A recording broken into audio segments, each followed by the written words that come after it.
Good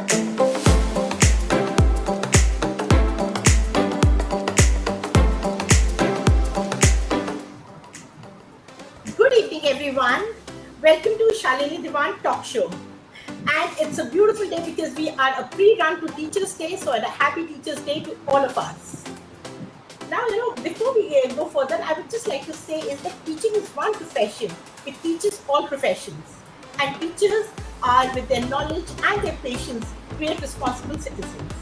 And to take it further, I have two eminent educationists with me, Ms. Shraddha Bakshi and Ms. Anjali Kunj. So I welcome both of you to the show. Thank you. Thank you. It's a pleasure having both of you. So just a little intro about both of them. Ms. Shraddha Bakshi is a social worker, a trained classical dancer, sitar player, a blog writer, director with Crossbow Miles. It's a social venture, head of Asmita Foundation for Empowering Parents. My God, Shraddha ji, you are a package of so many qualities. And now going to Ms. Anjali Kunj. She is an eminent educationist past 28 years. She's a German teacher and she actually, has a very, very good rapport with her students. That is what I have heard. So I think that is the basic thing that every teacher should have. So before I take it further, I want both of them to actually put, light to the whole concept. So now I would like to put a question to both of you is that over the time we have seen that, the teaching profession is taking a U-turn. It is like, but when we were students, it was different, but now, it is going to a very different level. So how have you seen that change coming over the time? I think, should I start? Yes, please. I think it is a very positive change. Over the period, if we take our ancestral ancient times, so we will see that we had Gurukul system. Yes. And those days, of course, the teachers were keeping an ashram out of the city, and they kept students from families, those who were interested in sending their children. So all those children, they learned art of living from their teachers because they helped them in their daily chores, and then they learned Vedas, Upanishads, the Brahman, and what all was available those days, because at that time it was survival of the fittest and they were fighting for their living because they never had any technology with them at that time, and then they whatever they used to make, that was enough for the society, and then they were quite happy with that much only. So that also evolved with the times, and then there were times when you can see that Krishna and Sudama also stayed in Guru Sandipan's ashram, and then when Mughals entered our territories, they brought Persian and their culture with them and their style of teaching. But with them, they brought a little more advanced technology of making arms, and they were making bombs and all. So they had those Gola Barood kind of Topkhana artillery, and they were using all that, whereas our people had only swords and archery and horses and elephants, which were not sufficient. So with their expansion in our territories, we all learned their kind of education. They converted people from our social society, and then we were getting into their fold. And after that, sometime that Britishers invaded our territories. Now, when Britishers came, they saw that there were too much of disparity and education was not for all. They also understood that in 1832, they started making some policy for Indians so that they could spread a little bit of education, and our people were totally totally engrossed with whatever was taught to them. They were superstitious and they were practicing ill practice. So that was not good for, and there was no education for ladies till then. So after that, after they arrived, then Lord Dalhousie and Governor General Dalhousie and Lord Macaulay, they made a policy and then they tried to spread with the help of missionaries. Okay. But that at that time also, though we had Gurukuls and we had a system of education in our society, but that was not for all. Only those people were allowed, those who could afford it, or those who could send their children and give them education. So nowadays, imagine after that, our schools started, and very rapidly this spread happened, that from Afghanistan to almost Burma border, we had schools, though very few thousands, but our children started learning there, they started studying, they encouraged girls' education also. And then the latest scenario started from then. Now, actual change has come in the last 2 decades.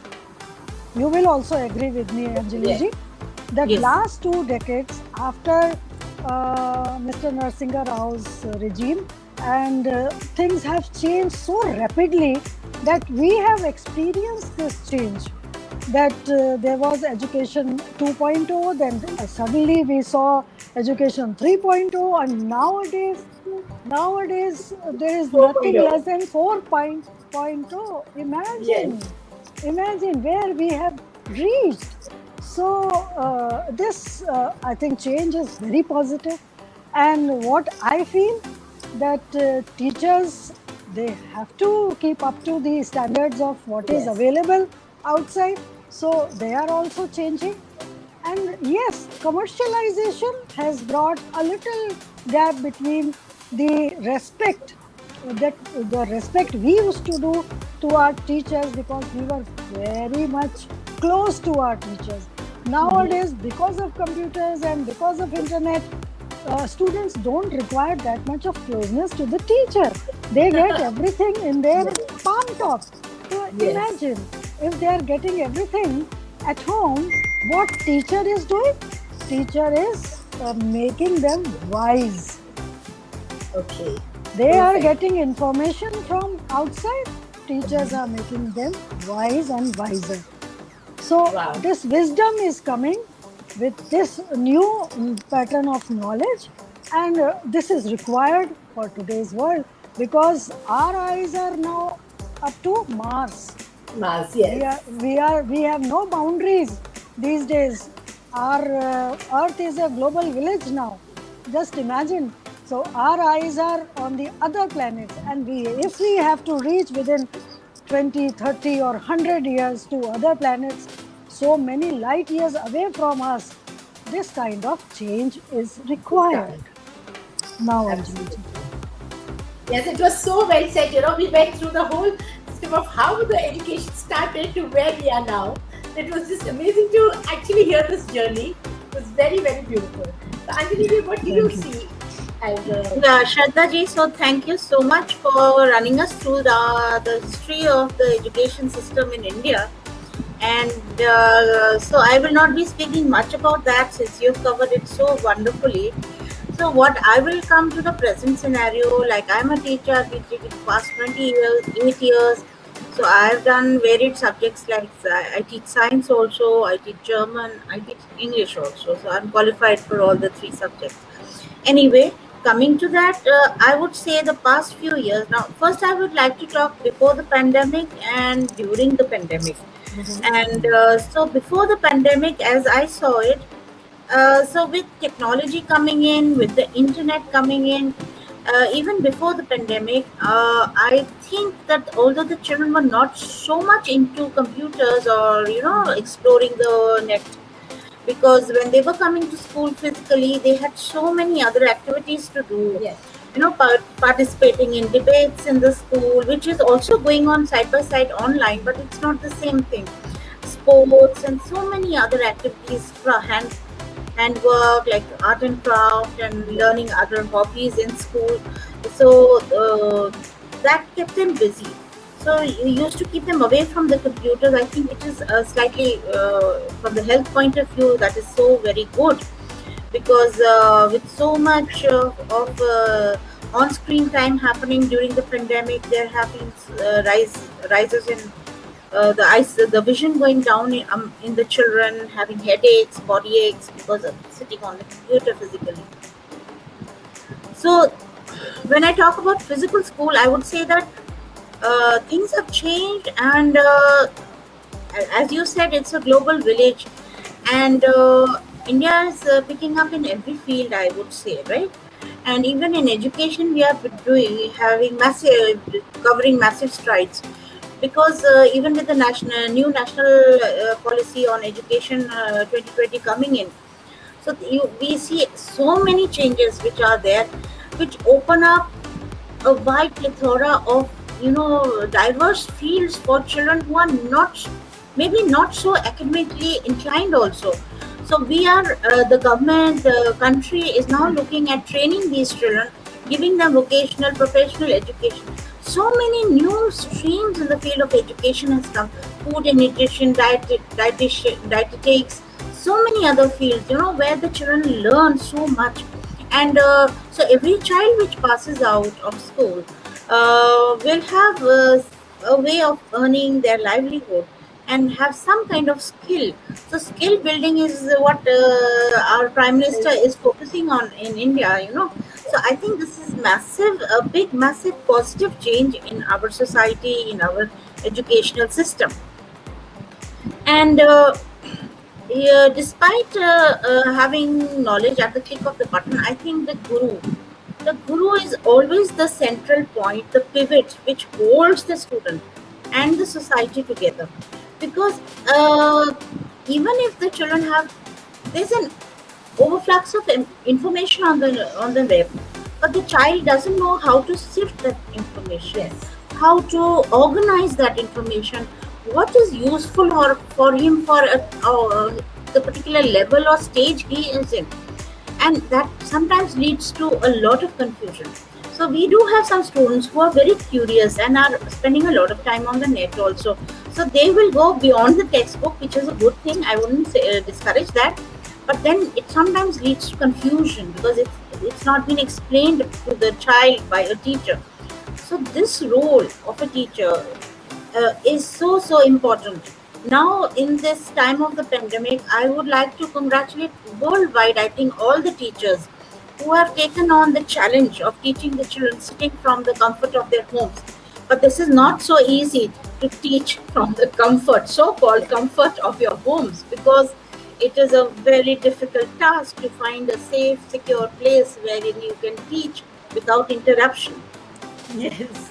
Also, network glitches, issues happening, and then many teachers had to upgrade their skills. They had to learn about all these platforms for teaching the children. They had to overnight change all their teaching pedagogy, and they had to literally make new notes, make new material to upload on the computer, because when you're in a physical classroom, it's very easy to teach.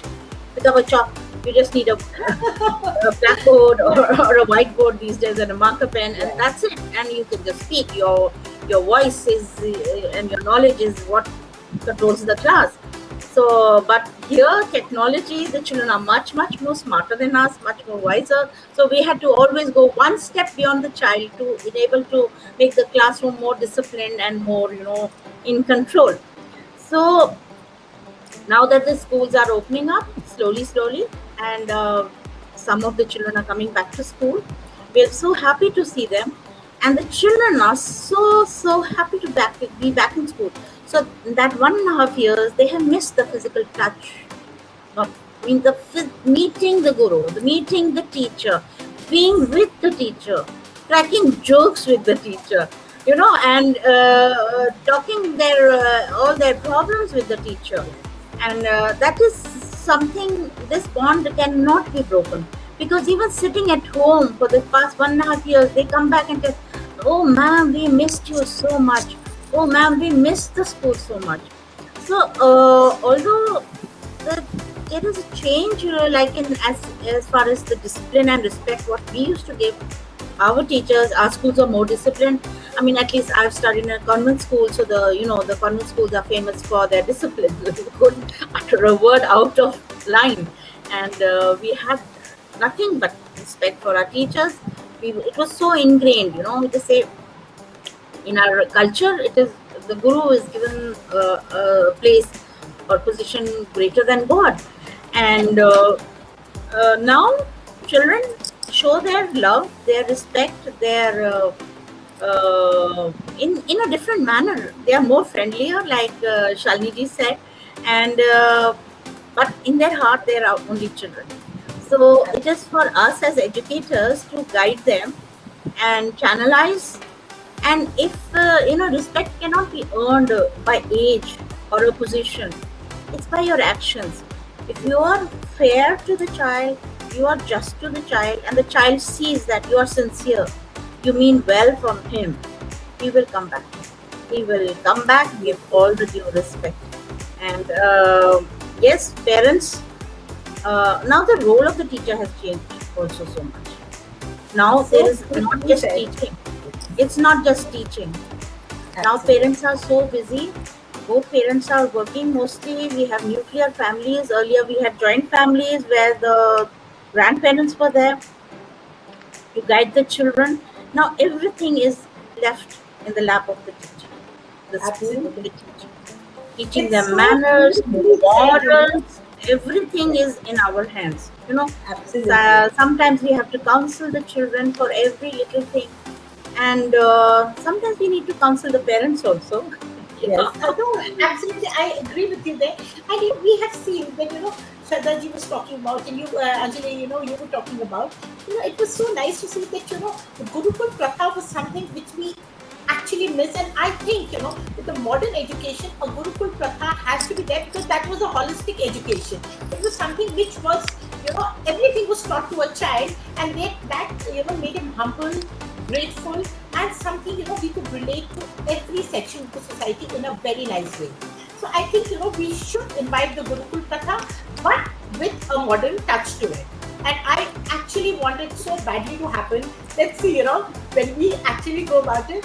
But the thing is about technology. Technology was actually we can say another guru to us, because it taught us so many things which we were taking for granted. We were just running our social media platforms. But this technology actually taught us.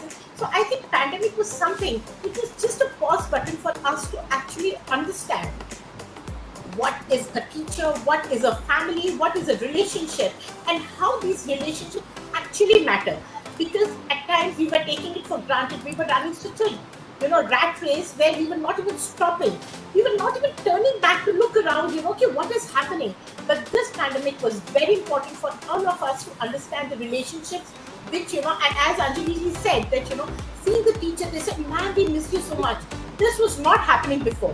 When they were saying, "Oh, I really don't like this teacher. Oh, I really don't want to talk to the teacher. Oh, I really don't want to go to the school." But now they have understood that, going to the school is very, very beautiful. It's something that actually should be a part of everybody's life. So I think pandemic was good enough to teach us about relationships, about, teaching, about everything that we have learned over the time. But, and as you said, when the relationship of a student and a teacher is there, that relationship actually, can make you grow very big in life, in a sense that, because if that bond of comfort, a bond of trust is there, then, your teacher can be your guru for all your life. Somebody whom you can just turn around for any problem that you have. So this is the role of teacher, which is very important, because as you said, that the parents are working. So parents, I'm sorry to say, have actually lost touch with their children nowadays. And that's a very sad story. So that is where teachers are stepping in to put even that. So I'm sure, your teachers are somebody that, who needs to be saluted for all the work that, apart from the work that you have to do, you're putting in so much of work. It's even the parents' supervision. So I really want to know that, when you interact with the parents, how is that the parents react, to a particular thing? Like suppose you were a little, strict with the student. How do you think are parents reacting to it?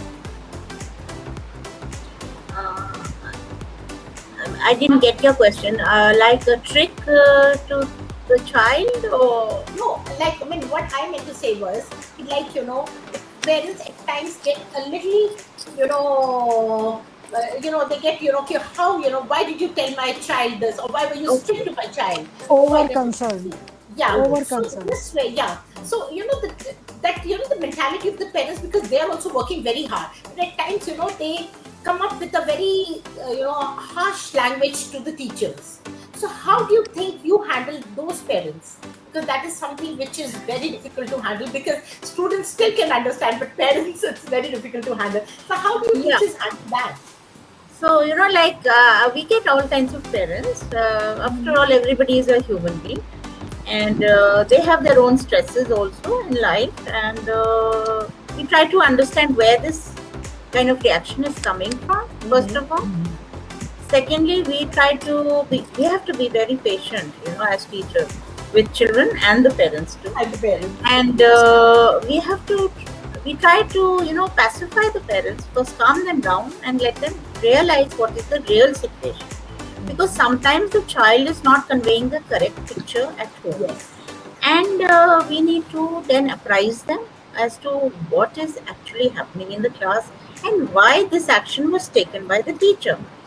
And yes, then we say, okay, after listening to all this, then if you still have any suggestion, or you would like some other kind of behavior or trick which would work for your child, we would be very happy to hear that.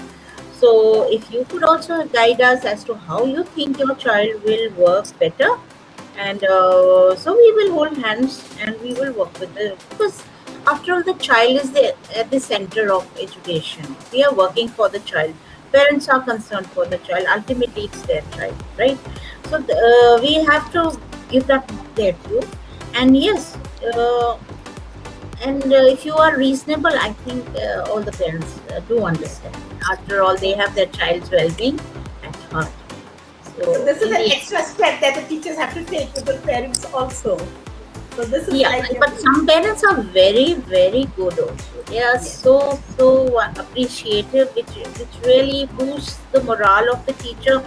That yes, okay, I'm working in the right direction, and she feels happy that she is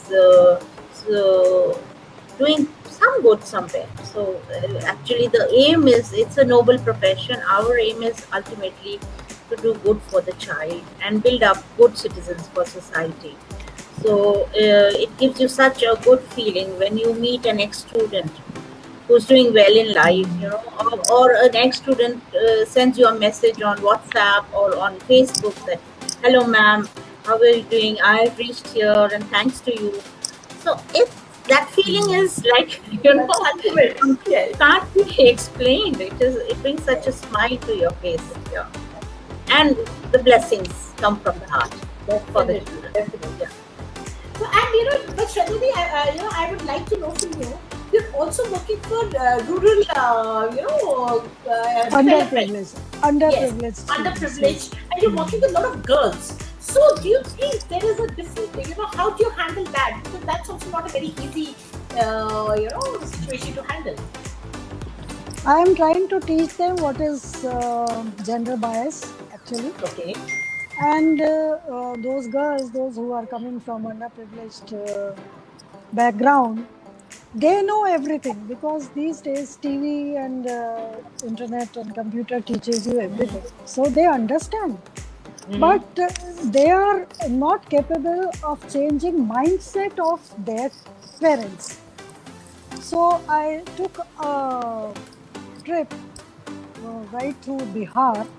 I went to every district of Bihar and addressed girls from there, and that also those girls where nobody used to go, where nobody tried to interact with them.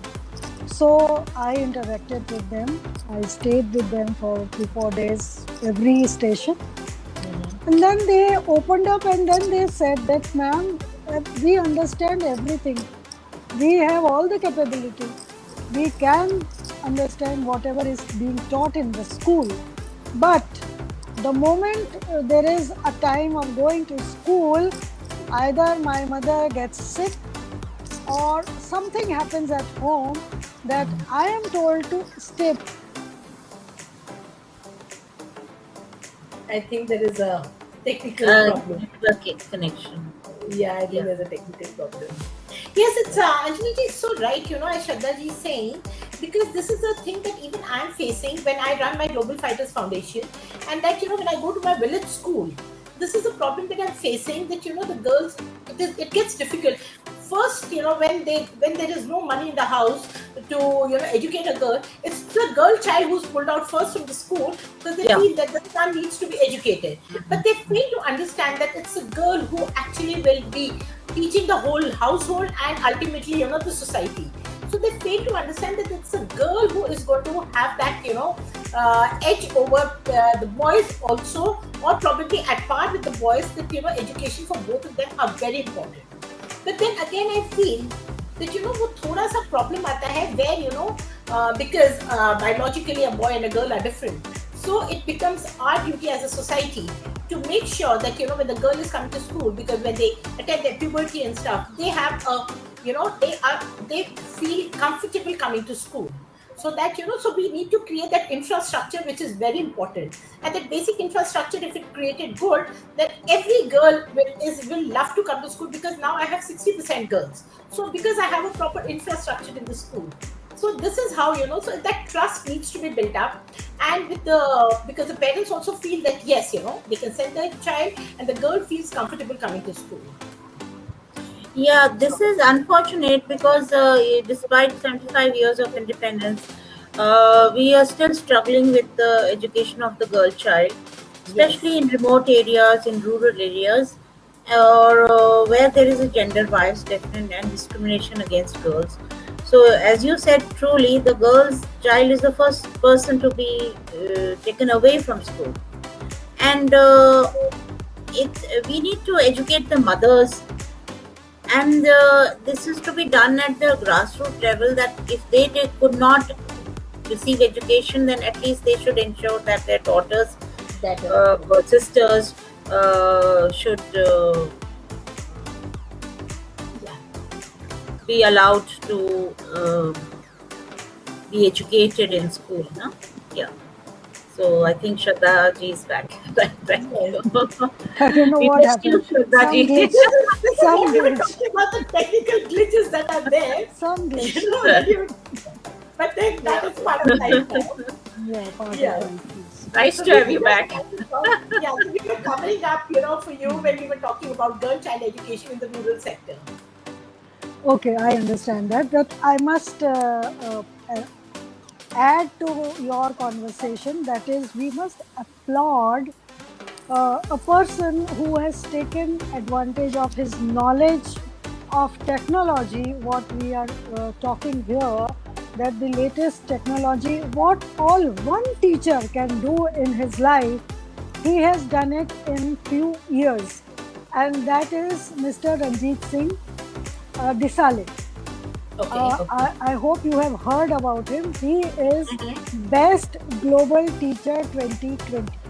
Yes, I heard You about must it. have I've heard seen about that. it.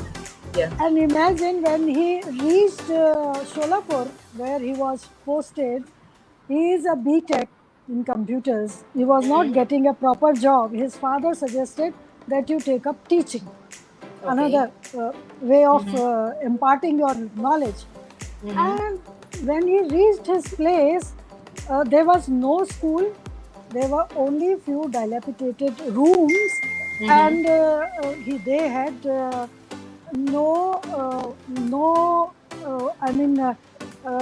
he says that no girls were coming to the school. Only 2% presence was there. From there, he met the authorities, he met the panchayat people, he met everybody, and from there he has got it up to what he did. He learned the language of that place, because he was not knowing the language also, He converted insert books into that language. Language. Then he did coding of those books, and he was giving them links for virtual education and virtual poems and virtual lectures and all those. And then these girls, they really shook hands with him, and they now, one of them has graduated recently from one of the universities in Maharashtra. Now Wow. this fellow, imagine, he is a peacemaker. He is online teaching almost 16,000 students from those countries those have conflicts, Wow. like Israel and Palestine, India, Pakistan, and US and North Korea. Okay. And of course, now he is going towards Afghanistan also. So they say that he has so many students all over the world now, and they are joining him because this fellow gives them many projects, and he teaches them online. Last year, our education minister gave him a green sheet, and then he taught almost 20,000 teachers of Maharashtra online to work like him, Okay. and he guided them. And imagine this can be done with this technology which is happening today. So this pandemic has given a roller coaster ride to teachers, but there is Absolutely. a very positive change. Now teachers can reach up to Timbuktu, and they can reach up to New Zealand, they can reach up to America, wherever they want to teach, they can teach. So this kind of reach, it was not there earlier. So one should see positive side of everything. Whatever Absolutely. has happened, it has, I think this pandemic has given us many things. And if my bai can pay for her milk packet through her Paytm just with a click, that means that this technology is reaching to each and Yes. every person in our country. Absolutely, and it has been a very, as you said, pandemic. That is what I say always. The pandemic actually helped us evolve. It helped us emerge into which things we were always thinking about, but we never actually did them. So this was a 1.5, 18 months was just where we actually introspected into ourselves, into the society around, or into the way of working, and everything went into a skyrocketing thing. So I think that's what they say. Everything happens for the best. And pandemic also taught us how nutrition, our Ayurveda and our grandmoms and everybody was. So that nutrition needs to be imbibed back into our society. So it talks about, because when we talk about teaching, we also talk about our mental health, about our nutrition levels. So this has everything has come in a way. So it's so strange to say that we are imbibing the nutrition value from the age-old, time, Dadi Nani Adi Manuska. ke nuske, and with the technology of the coming time. So it's such a beautiful, merging. Both the things are merging in such a beautiful way. Where we used to say haldi ka doodh has become, milk turmeric latte. And Latte. yeah. So when they say, oh, we're having milk turmeric latte, they say, okay, that's haldi ka doodh. So so this is what. But then again, however you take it, it's just that as far as you take it, that is important. So it is important, that how we actually incorporate things into our lives and how positively we see things.